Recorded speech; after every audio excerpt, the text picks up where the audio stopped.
এই হচ্ছে আম, আর পাহাড়ের আম। পাহাড়ের এই নামটা হচ্ছে কাঠিমন। প্রতি কেজি 200 টাকা। আর দেখেন কত বড় একটা আম, এটা অনেক বড় একটা আম। এই আমের নামটা আমি জানি না, আসলে এখানে লেখা নাই।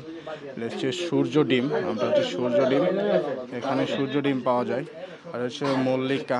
মল্লিকা 120 টাকা কেজি। ও সূর্যটা হচ্ছে 350 টাকা। 350 টাকা। আর এখানে হচ্ছে এই আমটা দেখেন, আসলে আমরা ছোটবেলা বইয়েই দেখতাম এগুলা, এখন সরাসরি দেখতেছি।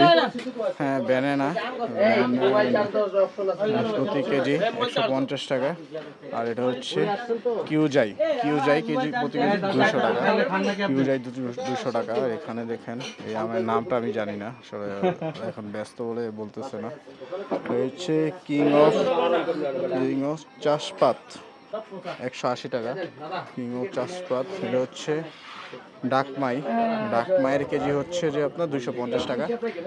আর এটা হচ্ছে রেড পালমার, 280 টাকা। হ্যাঁ, কিউজাই 250 টাকা। আমের সাইজটাও খুব সুন্দর। বিভিন্ন কালারের আম এই জায়গায় পাবেন আপনি। মল্লিকা, মল্লিকা মনিরটাকে আপনাদের দেখাইছি। হ্যাঁ, এটাও মল্লিকা। এই হচ্ছে যে এখানে আমের বাহার, অনেক সুন্দর সুন্দর আম এই জায়গায় পাবেন আপনি। আর এটা হচ্ছে ওদের কটেজের নাম, দোকানের নামটা হচ্ছে যে খুবই সুন্দর আম। দোকানের নামটা আমি একটু দেখাচ্ছি আপনাদের। এর পর্যটক স্থান তো এটা হচ্ছে, কিছুক্ষণ ক্যাফে অ্যান্ড রেস্টুরেন্ট। এখানে সম্পূর্ণ অর্গানিক স্পেশাল ড্রিঙ্ক পাওয়া যায়। অর্গানিক স্পেশাল ড্রিঙ্ক এটা হচ্ছে যে এখান থেকে আপনি নিজের হাতে আম পেরে আনতে পারবেন। নিজের হাতে আম পেরে দেখেন, ভাইরা নিজের হাতে আম পেরে আনছে, কারণ এটা হচ্ছে নিজে কেটে খেতে পারবেন। এটা খুবই সুন্দর, জায়গাটাও খুবই সুন্দর।